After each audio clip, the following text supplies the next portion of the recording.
What's up, everybody? What's up, everybody? It's Thursday, and as such, you should be telling your neighbors and friends to go ahead and get on and get ready to watch Overcoming. Man, I'm reading the name of my book, Overcoming the Man Laws. Inside the Maybe relationship. we need to show that. So let me show it. Since I said it, let's go ahead and show it. Overcoming the Man Laws. There we go. Hold on. What happened? There we go. All right. Here we go. It's Thursday. Listen, we need you to share this. It's time for Inside the Relationship. We have a lot to talk about. And so, without further ado, we're going to get started. So, you get ready for this episode of Inside the relationship. Let's Do It. Let's go.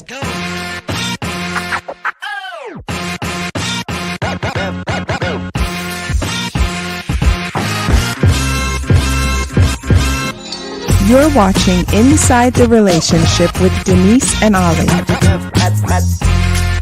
So, sit back, relax, and let's talk about all things relationships. What's happening? What's happening, everybody? Happy Thursday. Happy Thursday. It is Thursday. Yeah, we've been kind of confused this week about what day it is. Can I just tell y'all? I thought that yesterday was Thursday from the moment I opened my eyes until around 6:30 p.m. Literally all day, I thought it was Thursday yesterday. Yeah. That's the kind of week. So what's crazy is I was like that last week. Last week, I was like, man, I thought it was one day the entire day. Matter of fact, so much so, was it last week or the week before? So much so that I missed an appointment. Yeah. Because I thought it was a different day than what it was. So I was like, man, that's crazy. So, and even after realizing now that yesterday wasn't Thursday, today is Thursday, all day today still, I'm thinking it's Friday. So wake me up tomorrow because I have to work tomorrow. Right. It's Friday. Wake me up. It'll be early. Friday tomorrow.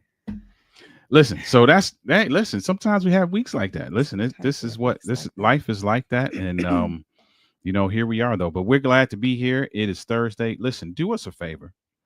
And we're going to ask you, don't get tired of hearing this. We're going to ask you every time you see our face on this camera, we're going to ask you the same thing.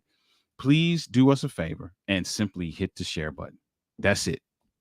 Yeah. Hit the share button, share it to a group that you're in, share it to your timeline. Like what I'm trying to do right now. Text it to somebody. Just share this with somebody. That's our only ask, right? We may have other asks in the future, but today this is the one, right? So listen, we got a lot to talk about today. If you saw the graphic, the title on the graphic says this one thing could change your marriage. We're going to talk about that later on in this episode. But we're going to get into the media mix down to start us off. Again, share this, jump in the comments. If you're watching now, or if you're watching in the replay, jump in the comments, shout yourself out.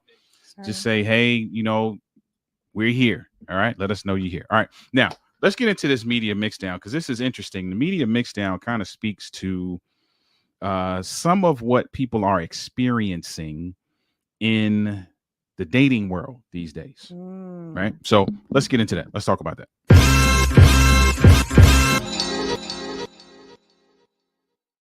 So in the media mixdown, I don't know if you remember, and this is not what the media mixdown is, but it's in relation to this. It's in the same vein.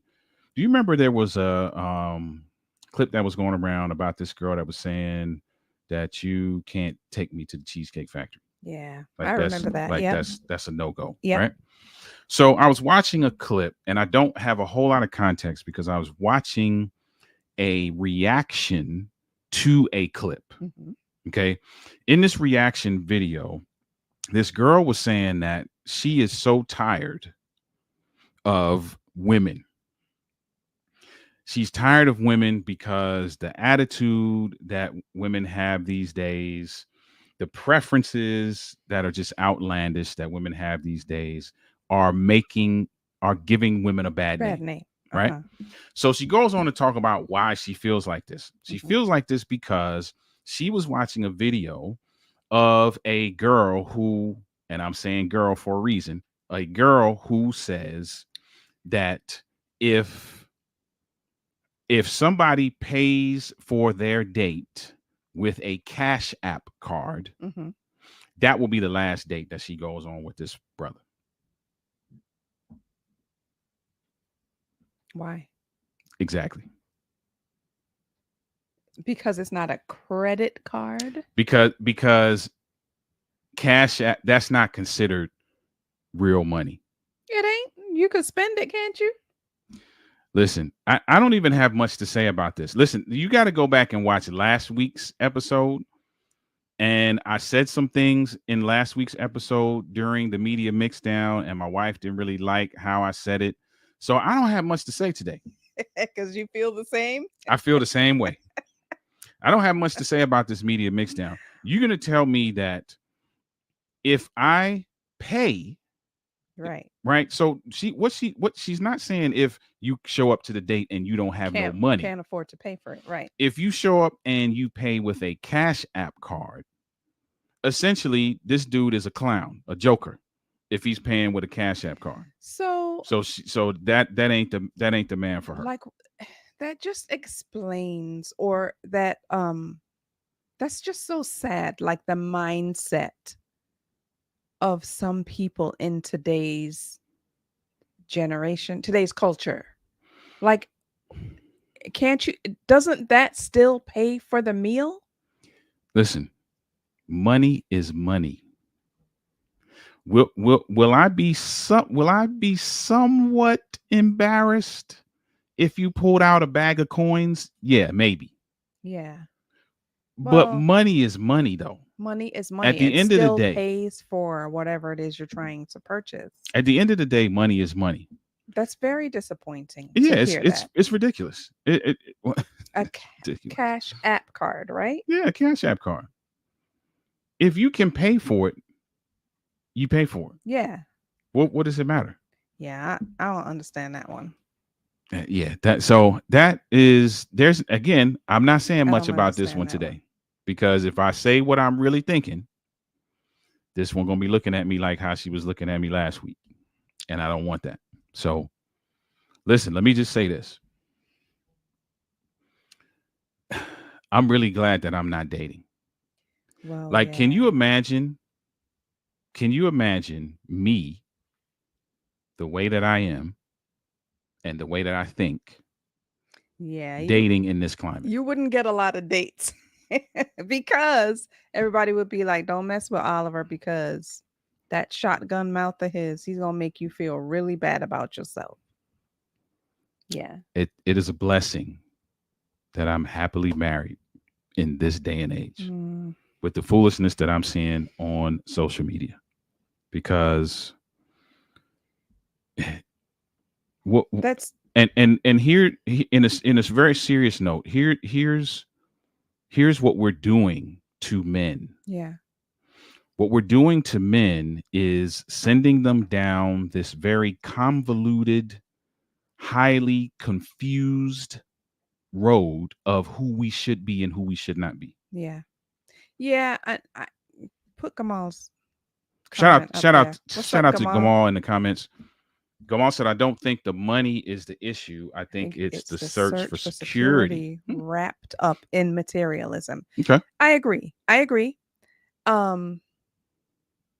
I just think that it's really sad. That I agree that is what it probably is, and it's really sad that it's that. But it also makes me think, where are these people learning that from? And people like, I don't want to toot our own horn, but people, the Gamals and the Moes of the world, right? Like, why are we not looking to those types of couples as examples? Like, who is teaching these people that if bro has a Cash App card and is paying for their meal with it, don't ever go on another date with them? Like, where are they learning this from? So this is a road I don't want to go down in this particular segment or on this show, but it's our fault. How? It's our generation's fault, because we got to a place where we could hold up a certain standard. But the next generation and the generation after that took it to a different level. They put their own spin on it. Because there were some things, if you think about it, there were some boundaries we created. There were some preferences that, I see what you're that saying. we stood up I see what you're saying. in reference to bucking the system that was before us. I see what you're saying, but that should be the case. We should have boundaries and standards. We should, but I'm just saying they just took it to another level. So they took it to a different level. So now if we say something like, hey, the person we date needs to be XYZ, now for the generations following, they've added their own twist on that, which takes it even a step further. Which is scary for, if the world ever lasts this long, the next generation after them. Now, here's the thing, though. Things go in cycles. Things do go in cycles. So we may come back to this, we may come to our senses, so to speak. Sensible things. Gamal said, people think that a man's ability to splurge on them equals a willingness to take care of them. Of course it doesn't. Interesting you would say that, because the media mix down that I was going to go with today is in line with this. There's a video going around about this girl who was literally like shaming her boyfriend in the mall. And I don't know if this is a skit or not, but it kind of looked real. Shaming her because he took her to the mall and he had $500 to spend. He's going to spend $500. He called it a shopping spree. So people were kind of clowning him because they're like, $500 is not a shopping spree. She was just letting him have it. $500. What I'm gonna do with $500? My phone bill is $500. I can't do nothing with that, right? That had to be a skit. That's where we at, though. But that's where we're at. That's where we at.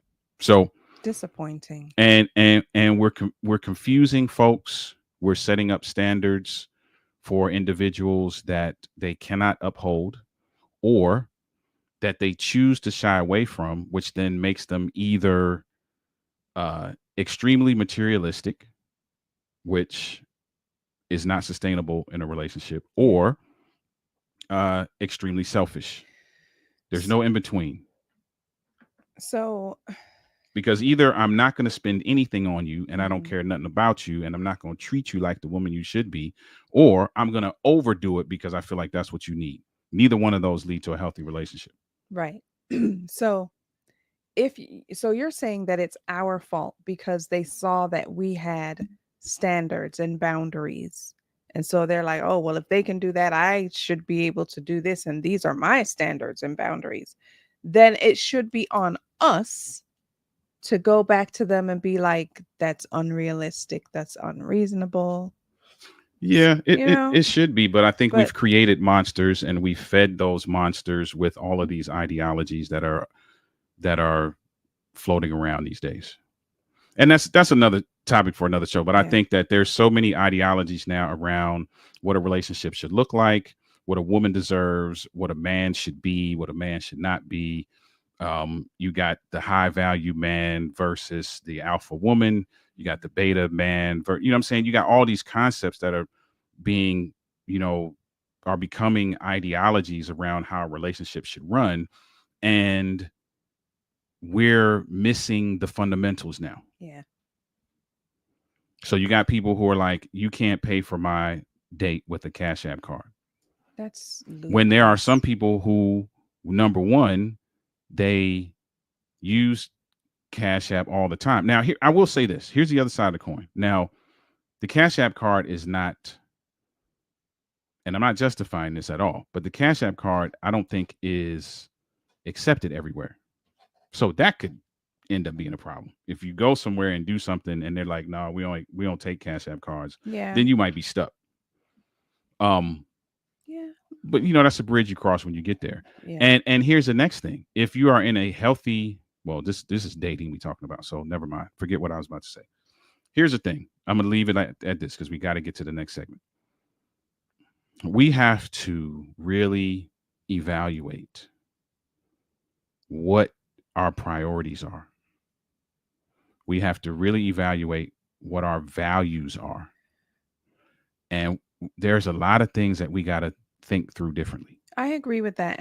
And like what I've been saying this whole time is I really think it's important for us, since we know better, we have to start saying stuff. Yeah.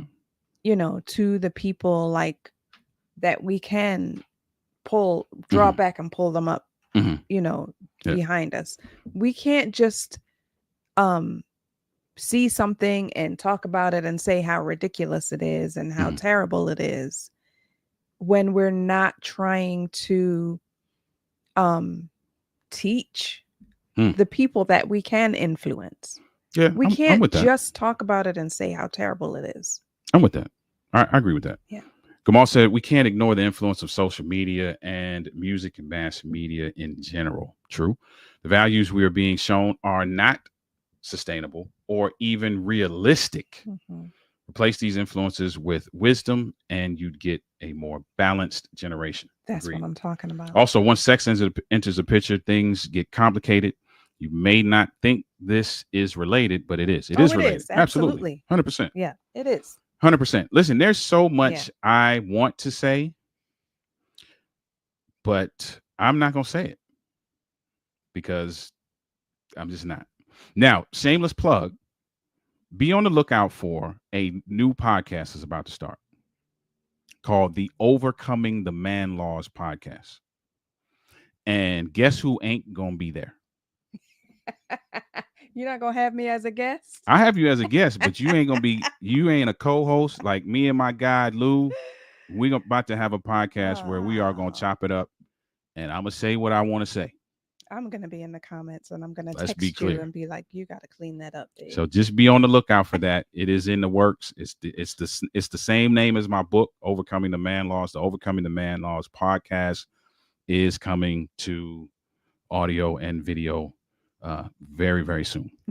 And we're going to chop it up about a lot of stuff. Matter of fact, Gamal, I got to get you on. We got to schedule to get you on. So I'll be reaching out to you for that. All right, listen, that's the Media Mixdown. For those of you who are jumping in and out, the Media Mixdown is simply a young lady who said that if a guy pulls out a Cash App card and pays for her date, that is the last time that he will see her. I gotta ask our children what they think about that. Think about that. That would be a good. I really want to know what they think about that. Listen, let us know what you think. Let us know what you think in the comments about the Media Mixdown. And if you have anything in social media that you would like to hear us give our 2 cents about, you can either DM us wherever you're watching it now, or you can send an email to the email that's on your screen. All right.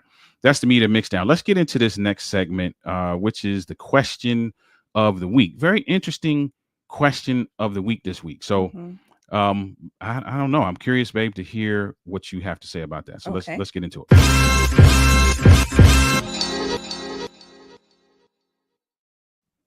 Question of the week. When I tell my wife I don't want to do something, she takes it very hard to the point where she has accused me of rejecting her. Wow. How can I convince her that it's about preference and not rejection? How often are you, like, how many things is it that you don't want to do? Number one.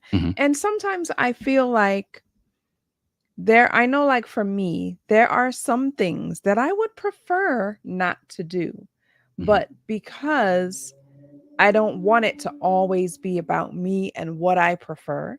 You have preferences, I have preferences. And I think sometimes it's okay and probably advisable to just go along and do some of those things that your spouse enjoys doing, even if you don't enjoy it, because that shows that you're not making it all about you. It shows that I'm interested in you. I'm invested in you. I'm indulging you. And so I think that it shouldn't be all of the time, that just because it's something you don't prefer, not that they said all of the time, that you I don't think it's plugged in. Sorry. Don't do it. So yeah, sorry. So I'm with you on that. Let me tell you the 2 things I thought about when I read the question. two things came to mind. One was what happened to her What happened to her that causes her to go there. Yeah, rejection. Right? Yeah. That's the first thing I thought. The other thing I thought was the flip side is, how is he saying that he doesn't want to do it? That's it too. Yeah, both of those are good questions. Like, why does his preferences make you feel rejected? Right. And how are you saying it? Are you like, oh babe, that's just something I'd rather not do? Or are you like, absolutely not. Nah, get out of here with that. I ain't doing that.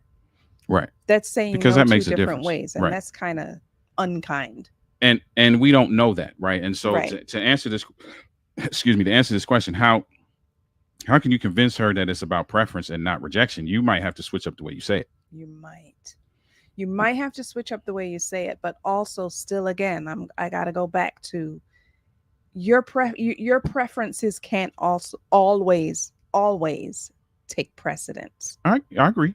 That's the other side of the coin, right? That's the other side. Other side of the coin is that there are some things that, for the sake of creating connection, for the sake of establishing some level of intimacy, experiential intimacy, or intellectual intimacy, that you say, hey, you know what? Part of that is my willingness to explore something that you that you like. That I wouldn't have chose it, but let's see what's what. Right? Yes, absolutely. So that's the other side of the coin. But I would say start by, if you're trying to convince her of anything, the way you convince her, the method that you use, the approach that you take is going to be the thing that you right. It's going to be the first thing that you need to look at. Mm-hmm. Because if if you shooting down her idea and you shooting it down in a way that leaves holes in her, then that's going to be a problem. Because that can be depending on how you're saying it. It can be very dismissive. Mm-hmm. And if I feel dismissed, I feel like I'm not important to you. Mm-hmm. Right? So. Okay. Yeah. Yeah. So, without context, those are the things that I would look at. For the wife, I would say, hey, listen, look at what it is that makes you go to the space of feeling rejected. Yeah. Because it could be something that you have to look at from a clinical perspective in terms of your childhood and that kind of thing. Or it could be something that you have to look at from a communication perspective, just be like, hey, listen, when you use these words, like, you can be specific with each other. Yeah. Hey, babe, when you use these words, when you have this tone, when you turn your back while you're talking to me, whatever it is, this is how it makes me feel. Right. Now that gives your spouse, if they really love you and want to communicate with you the way that you desire or need to, then they will make some adjustments. Mm-hmm. So you may have to make some adjustments. She may have to divulge some things about what's going on with her. And you both may need to get some therapy, or you both may just need to simply have a conversation about how you like to be communicated to. Yeah. So that's all I'm going to say about that. Those of you who are watching, if you have some comments about that, some suggestions, some ideas, if this is something you've gone through in the past and you have been able to navigate it successfully, put your thoughts in the comments, whether you're watching now or watching the replay. If you have questions that you want us to tackle, just like with the media mixdown, you can DM those questions to us wherever you are watching this right now, or you can send those questions to that email address that's on the screen. Yeah. All right. So listen, let's keep it moving. Are we moving quick today? I feel like we're moving quick today. What time is it? Yeah, it's only 7:25. We are moving quick today. All right, that's cool. Listen, I'm cool with that. I can slow it down a little bit. Yeah. All right. Let's spend a little. 7:25. All right, let's spend a little time here then. We're going to talk about in the marriage minute, this one thing that could change your marriage. Mm-hmm. Okay. In its entirety. All right. So let's get into that.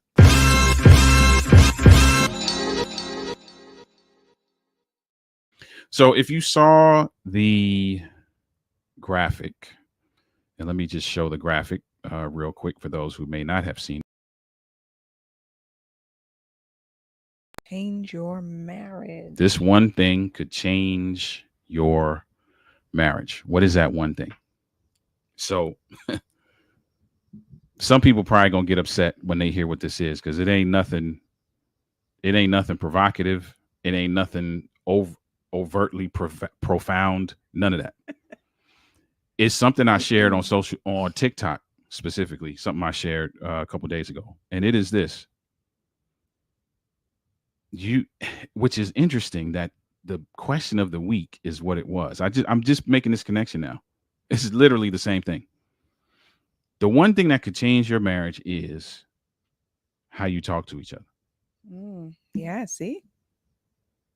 How you talk to each other. Let me tell you something.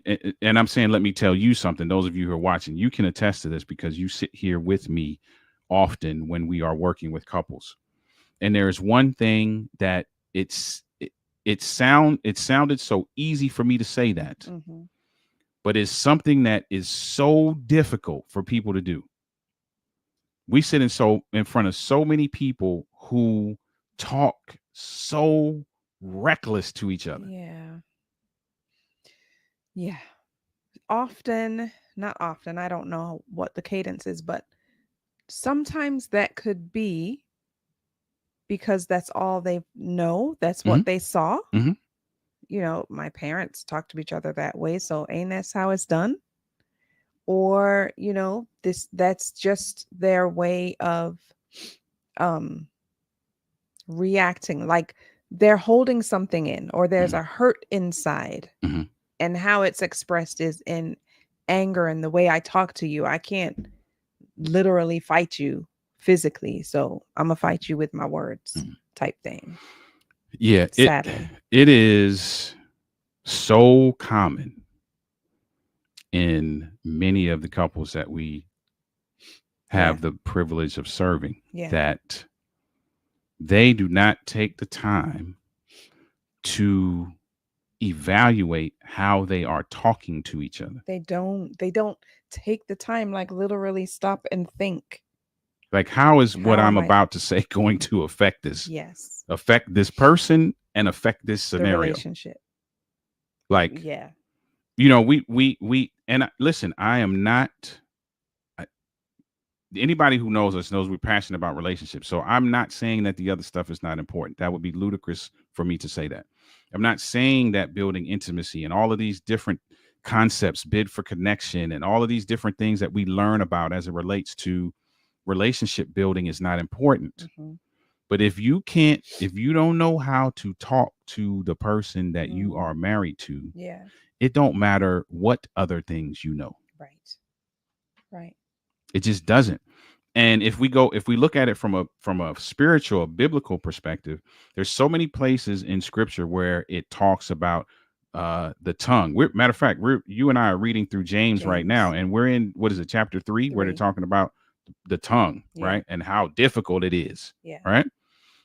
Ephesians talks about how you should talk to people. Don't let unwholesome talk come out of your mouth.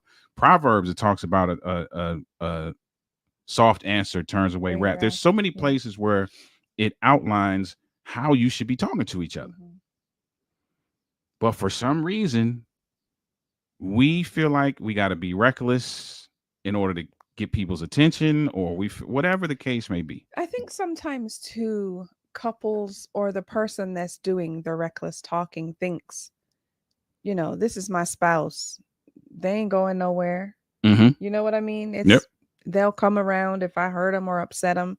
I don't mean to do that, but you know, so I don't mean to do it. And so they'll forgive me. And so that just keeps being the cycle in their mind. They'll come around.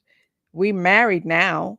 So, you know, this is what it's going to be. Gamal put something else up from Proverbs. A word fitly spoken is like apples of gold. Yes, I like that one. Yeah. In settings of silver. Yeah. So, you know, I know, you know, I don't know if people were expecting to hear something John Gottman-ish, you know, but it's true though. We got to get past this so that we could get to John Gottman. Yeah, it's true. It's true. Because if, like you said, all of the other stuff, all of the other tools and all of the other John Gottman lessons and tips and all of that stuff, it's great and it's needed and it's necessary, like you said. But if I can't talk to you about it because I can't talk well enough for us to get beyond how I'm talking, then we're never going to get to the lessons. We're never going to get to the tools, because you are going to come at me for how I'm talking to you. You don't even hear what the subject matter. You don't hear that. Yep. And so that's the problem. Here's a tip that I have for everyone, and it is simply this. Go to your spouse, and obviously you're not going to do this during a heated moment, during a disagreement. Just y'all watching your favorite TV show, or you eating dinner together, or y'all taking a walk, whatever. Just turn to your spouse and be like, babe, is there, like, how do you like to be communicated to? Are there things that I say or don't say, or, that make you feel some kind of way? Is there anything that comes out reckless that you've just never said anything about? Like, talk to me about that. Yeah. And y'all just have a conversation about that. Don't get on the defensive. Don't be like, well, you take it the wrong. No. Just listen. And then ask them, okay, let's talk about how I can change that. How can I adjust that? And it may be that, hey, you know what, babe, that's not even how I'm trying to come across. Right. Yeah. So I appreciate that you told me that, but I need you to know that wasn't my intent. Now let's talk about the adjustments. Right. And what do you need? Like, we've had this conversation. She will tell you. Sure did. Listen, when you say these words, same thing we just said in the question of the week. Yeah. When you say these certain words, you take me back to this time. Or when you have this certain tone, you take, I'm like, all right, cool. I ain't going to do that. Yeah. That's an easy fix. And for some reason, the other side of this is that when we are confronted, or we are put in a position where these things are identified, we somehow try to defend, like, why? And listen, I'm guilty of it. So I'm not acting like I'm above nobody. And I'm just shaking my head because I am guilty of it. I just don't understand why, as human beings, we choose to defend our reckless behavior as opposed to say, okay, babe, I hear what you're saying. I'm gonna try to adjust that for you. Because nobody wants to be pointed out for that. That's embarrassing. That's why it's embarrassing. Yeah. Nobody wants, to be called out on that, because nobody wants to be looked at that way. True. True. So that's why it's embarrassing. And then I think too, actually, that, man, this ties so much into the question of the day. Thank you, Holy Spirit. The other side too is how we're confronted. Yeah. Because if I confront you in a way that causes you to feel like you need to get on the defensive, then you will. Well, yes. So if I'm like, well, you always say such and such and such, and every time you do, and I'm just rah, that's very different than saying, hey, babe, when you say XYZ, the reason why you get the reaction you get is because of this. And you may learn something about me. Yeah. It may also open the door for us to have some collective healing. Yeah. And for you to cover me in that space. Yeah, because is confrontation ever good? No. Is it?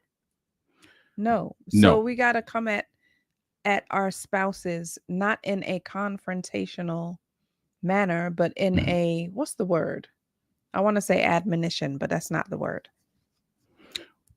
There's something in there's a term that folks use in the clinical space. I think it's soft startups. Okay. Yeah. Where instead of the rah, right? You come in with a soft startup, with an explanation. I feel. With an I feel. With, hey, let me run something by you, kind of thing. Yeah. Right. Yeah. And sometimes that's not how we are approached. No. And often we're not approached until the frustration level has gotten to the point where the only option is for us to burst. Yeah. So there's no soft startup at that point. As opposed to when you feel something saying, or even the next day, hey, babe, you know what? I was thinking about something, man. We was talking last night and you said such and such and such. You know what? I was kind of feeling da. Yeah, but that's difficult for some people. Probably wouldn't be difficult for me, but it might be a little bit more challenging for you because my communication style is I need to time to think and process anyway, whereas you typically don't. You've learned, that not to come right out the gate shotgun style, but for someone that has your type of communication style that needs to talk about stuff like right away or as soon as possible, it might be a little bit more difficult for them to wait until the next day and be like, you remember what happened yesterday? You remember when we were talking about XYZ? It might be difficult. Which brings up a great point, which is this. You got to practice. Yeah.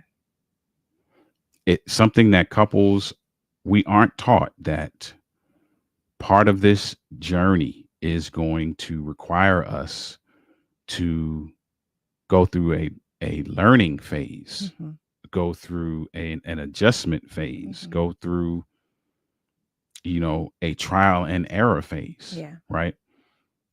That happens in everything else that we do in life. Right. You learn, you mess up, you make the correction, you go at it again.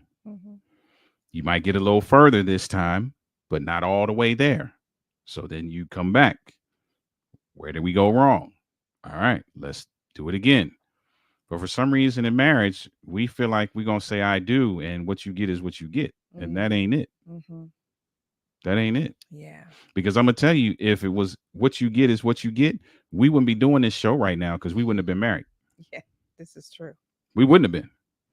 And I'm not saying that just as a shotgun. Like she can attest to that. If it was you get what you get and there ain't no learning curve and there ain't no, oh man, we dropped the ball, let's figure out how we can pick it up, we would not be married right now. Yeah. Period. So one thing that could really change how things are going in your marriage is really evaluating how y'all are talking to each other. Yeah. And really having a heart-to-heart conversation about what your needs are in that area and what adjustments can be made in that area. Now, this is like I said, it's difficult to, even once you go to your spouse and be like, do I talk to you? Do you feel like, I'm not talking to you right or any kind of way? It's difficult to even ask that question. It's difficult to have that conversation. It can be difficult to express what your needs are. You might not even realize what your needs are. Honestly. True. That's true. It's just difficult. The whole thing is difficult. So if you need help, we can help you, is what I was trying to say. There you go. Right. And it can be difficult, right? And it can be. It can be difficult. It's tough. That's what it can be difficult. And ironically, since you brought that up, right after this show today, we are jumping into the week 2 mastermind of our 6-week group coaching experience, right? And we were going to talk about it at the end, but we're doing a 6-week group coaching experience called Make Love Better. And you'll hear more about that. This is a closed session for a particular group of couples, but we're going to do an open session soon. But ironically, in today's mastermind, we're actually going to be going through communication styles, and we're going to outline a 3-component process that will allow for more consistent, productive conversations. Yeah. Because it is difficult. And we don't always know how to do it. We don't, because like I said in the very, very beginning, we might not have ever seen that modeled before. Right. And so it can start with you though. So listen, since you plugged us, and I'm going to plug us in the end, but if you want to, or couples who may want to go through that process, wherever you're watching us now, just be on the lookout. We will send out soon the date for the next cohort. We're in week 2 of this 6-week cohort now. Somewhere around the week 4 or 5 mark, we will shoot out the date and do some promo for the next one. If you want to jump into that, we're having a good time. This last week was really good. We're looking forward to tonight with the couples as well. But that's literally where we are in the communication space. Yeah. And so if there's issues there, then and you need help, just Mhm. like we need help with other areas of our life, you look for the help that you need, right? Shout out to Athena in the comments. What's up, Athena? Athena, what's up? Shout out to Athena. This is really Thank you for good. being here. Words don't have to be spoken reckless to cause hurt. They don't have to be. They really don't have to be. They really don't have to be. And some of That that, is true. if we're being 100% honest, some of it is just our willingness to humble ourselves. Or unwillingness, you're saying? Unwillingness, yeah. To To humble. humble Yeah. ourselves and make the adjustment. Correct. Sometimes it's not that we don't know how to do it. There are some Mm. couples who they don't know how to do it. They've never seen it modeled. They need to see it modeled. They need some time to practice it. Yeah. For some of us, it's like the woman who told us, "Hey, this is how I am," For and he just 40 gonna years.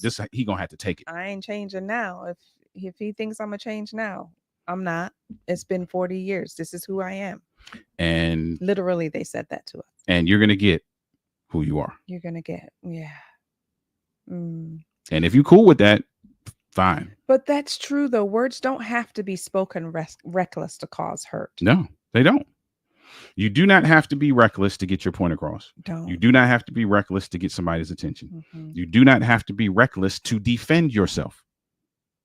Not even to defend yourself. You don't have to be reckless. Because if you had to be reckless, then the Bible wouldn't say a soft answer turns away wrath. Right.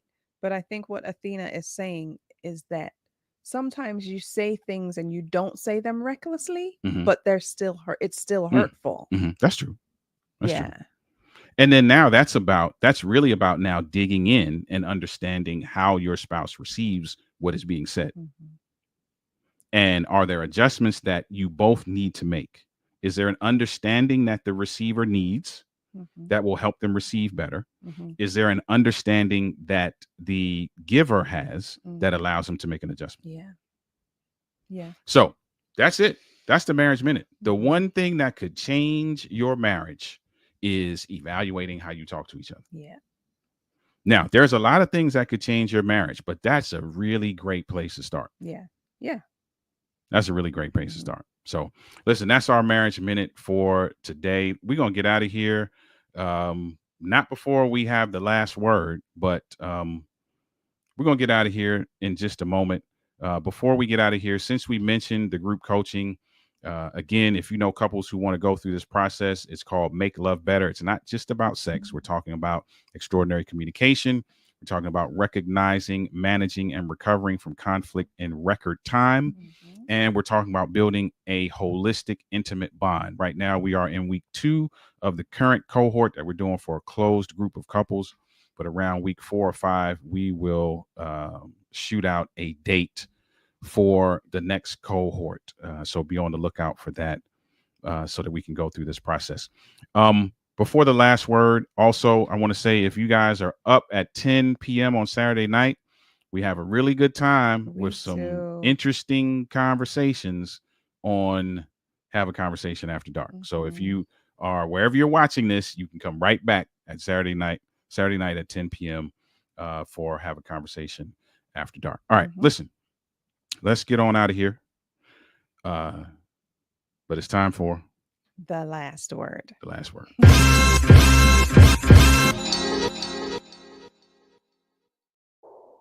I do you have one? Man, it was all kind of stuff buzzing. What was that? Did you hear the computer that? was beeping and all that. What was that about? All right. So last word. Last word is something that I say all the time.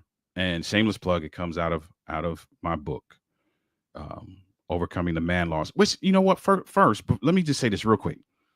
This week in 2020, in 2020 is when the book actually came out.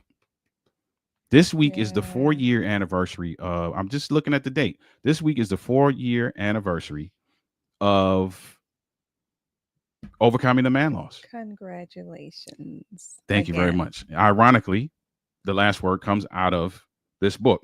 You can get this book on Amazon. If you look up Overcoming the Man Laws, you can get the book on Amazon.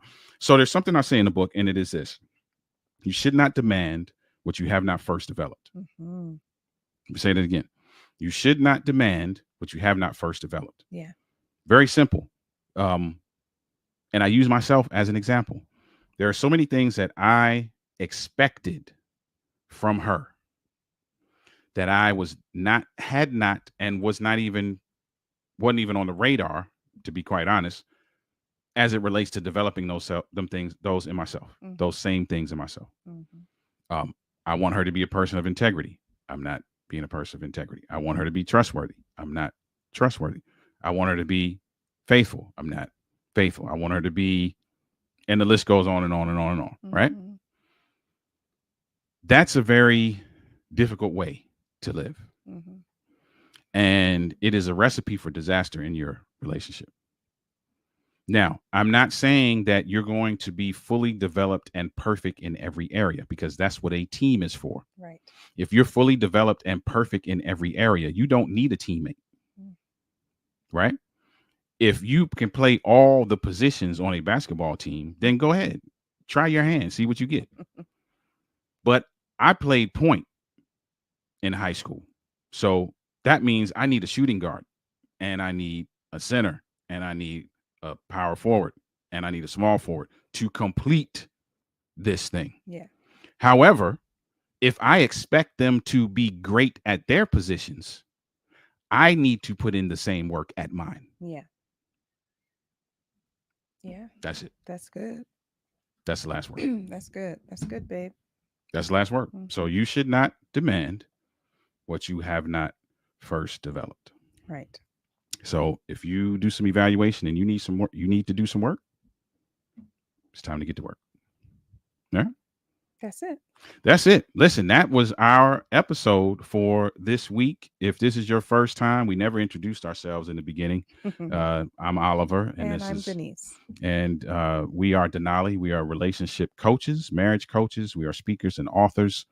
And we're passionate about seeing relationships thrive. So everything that we do is to that end with God's help.